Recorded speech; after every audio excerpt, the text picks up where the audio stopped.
नी क्रैपिटस, घुटने से आवाज़ का आना। घुटने से आवाज़ का आना की 3 वजूहात हो सकती हैं। पैटेलो-फेमोरल सिंड्रोम, अर्ली ऑस्टियोआर्थराइटिस या कोई इंजरी हो सकती है। अब क्रैपिटस आवाज़ का आना दर्द के साथ, आवाज़ का आना दर्द ना होना घुटने में। अगर आवाज़ आ रही है और घुटने में दर्द नहीं है तो नॉर्मल है, हेल्दी जॉइंट की निशानी है। लेकिन अगर आवाज़ आ रही है और घुटने में दर्द भी है तो ये मेडिकल कंडीशन है। इसका मतलब ये है कि आपका जॉइंट, आपके जॉइंट में मौजूद लिगामेंट कमज़ोर होते जा रहे हैं।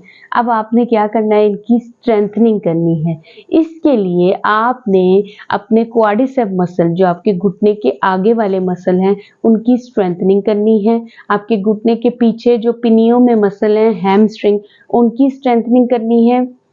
और जो आपका हिप जॉइंट है उसकी मोबिलिटी को मेंटेन रखना है।